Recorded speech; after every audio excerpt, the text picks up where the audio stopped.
में कई देश आधुनिकता की ओर बढ़ रहे हैं, लेकिन इस राह में दिनों दिन ऐसी चीज़ों का इस्तेमाल होता है जिससे पर्यावरण खतरे में है।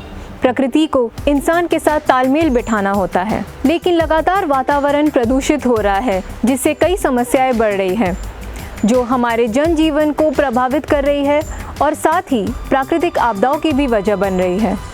भयानक बाढ़ आज आई है कल से और 95% फसलें समाप्त हो गई हैं। जो पोल्यूशन है ये हमारी जिंदगी के लिए एक जहर बनाया है इन्होंने। किए थे 2-2.5 बीघा, हमारा धान सब बर्बाद हो गया। विश्व पर्यावरण दिवस 2022 की थीम ओनली वन अर्थ है, यानी केवल एक पृथ्वी।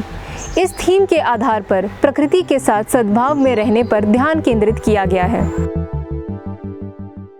दुनिया के 30 सबसे प्रदूषित शहरों में से 21 भारत में स्थित है। भारत के प्रदूषण स्तर कल कारखानों से निकलने वाला धुआं, कोयला, लकड़ी के जलने, धूल भरी आंधी और वाहनों जैसे स्रोतों से है। चेस्ट बीमारी हो गई, कैंसर बीमारी आम हो गई है। यहाँ हार्ट अटैक आप खुद सुनते होंगे मीडिया पर कि कितने लोग यहाँ हमारे इलाके में हार्ट अटैक से अभी तक मरे हुए हैं। यहाँ जो ज़ैफ़रान की ज़मीन है लगभग 43,000 कनाल है, वो तो सारे का सारा खत्म हो गया है। भारत में ग्रामीण क्षेत्र भी प्रदूषण से अधिक प्रभावित है, क्योंकि लोग अभी भी खाना पकाने के लिए लकड़ी और गोबर ईंधन का इस्तेमाल करते हैं। अभी भी खेतों में पराली जलाते हैं। ईंट भट्टियों से निकलने वाला धुआं भी स्वास्थ्य पर प्रतिकूल असर करता है।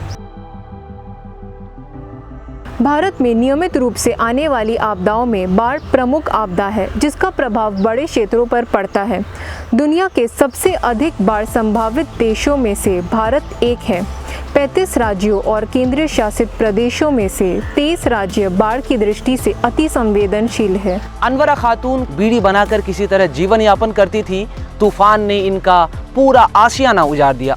घर को पुनः खड़ा करने के लिए उन्हें अब लगभग 50,000 रुपए की जरूरत है। बीड़ी बनाए बांधছি আগের মতো আমি বেড়ি বাঁধতে পারি না, তো রোগ বেদ বেশি হচ্ছে না, কারে মাঠে লাগছে, কারে পেটে লাগছে, বেটির বাঁধতে পারি না এখন ভালো করে। अच्छा, আগে বাঁধছিল 1000-1500 করে এমনি বাঁধছিল, 500-1000 এমনি। बढ़ती शहरीकरण के कारण कटते जंगल, खनिज संपदा का अंधाधुंध संशोधन और डैम निर्माण बाढ़ के प्रकोप को और बढ़ा देता है। हर साल बाढ़ आने से गरीब लोग आर्थिक रूप से और कमज़ोर हो रहे हैं। अनगिनत बाढ़ आई, इससे काफ़ी पूरा किसान जो हमारा पूरी तरीके से तबाह हो चुका है, बर्बाद हो चुका है, एकदम मिट चुका है। अब समस्या थी जो फसलें थोड़ी बहुत बच चुकी थी, उसमें से थोड़ा बहुत जो भी अनाज था वो भी पूरी तरीके से इस बाढ़ से पूरा नस्तो नाबूद हो चुका है। दाने दाने के लिए किसान तरस रहा है, मुहताज हो रहा है, बर्बाद हो चुका है। तो उनके बच्चे रोजी रोटी को सर तरस रहे हैं, उनको कम से कम खाने के लिए कुछ भोजन मिल सके। सर यही हमारी आपसे गुजारिश है।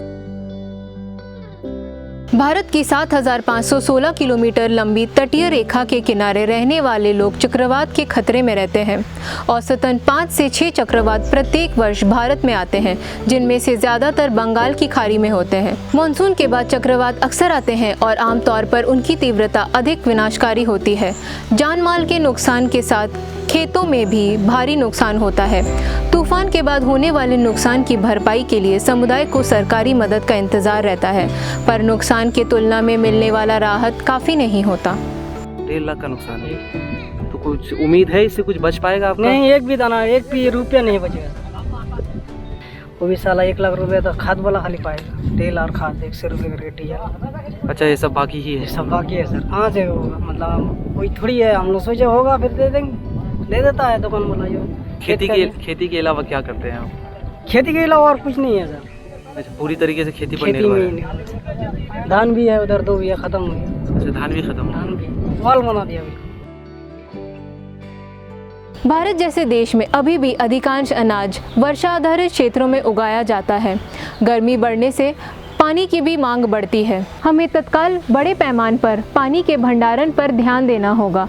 पानी के भंडारण के लिए सबसे बेहतर विकल्प भूमिगत जल भंडारण या कुएं पर काम करना होगा। चाषबास करना यहाँ सबुतम बरडी होगा, यहाँ चलबार का महा मुस्किल, भूति 2 गला लोग देखबार नहीं, किछु नहीं, यहाँ घर बसी रहबार होचे। एड़े बड़ परिवार चलवाटा मुस्किल है सरकार गोटे योजनाटे देते बेले चली चुला हाता है लाग रू जे चापी जाऊे सब आड़े हेतकी धान चल बुना कटा कर सब हाता मरडी होगला और कहाँ करमा। देश के ज़्यादातर हिस्से में गर्म हवाएं दर्ज की जा रही हैं। समय से पहले गर्मी का तेज़ी से बढ़ना साफ तौर पर जलवायु परिवर्तन की ओर संकेत करता है। गर्मी बढ़ने से मिट्टी में भी नमी की कमी हो सकती है। यह भूमि को धूल धूसरित कर देगा और सिंचाई की आवश्यकता को बढ़ा देगा। यूएन मौसम विज्ञान एजेंसी ने the state of the climate surveys 2021 water नाम की अपनी नई रिपोर्ट में कहा कि 2018 में विश्व स्तर पर 3.6 अरब लोगों के पास प्रतिवर्ष कम से कम 1 महीने पानी की अपर्याप्त कमी थी। 2050 तक ये संख्या 5 अरब से अधिक होने की संभावना है। जलवायु परिवर्तन की वजह से बाढ़ और सूखा समेत जल संबंधी जोखिमों की बढ़ोतरी हो रही है। এই যে ধান জমি দেখতে পাচ্ছেন পুরো ধান জমিটা পুরো জলের তলায় চলে গেছে। এখানে 7-8টা গ্রাম রয়েছে বৃষ্টি জলে তো ধ্বংস হয়েছে তার উপরে এসে যে নদী থেকে যে জলটা এসেছিল বাচ্চা ছেলেদেরকে নিয়ে ওরা বাঁধের উপরে আছে, কারো বাড়িতে আছে, কারো বা স্কুলে আছে, অনেকে আবার দোতলা ছাদের উপরে আছে। তারা কোনোদিন কোনো প্রকারে সরকারি সাহায্য ওরা পায়নি। इस एपिसोड के विषय में अगर आपके कोई भी सुझाव है तो आप कमेंट बॉक्स में अपनी प्रतिक्रिया ज़रूर दें। हम फिर मिलेंगे अगले एपिसोड में, तब तक के लिए आवाज़ हो बुलंद।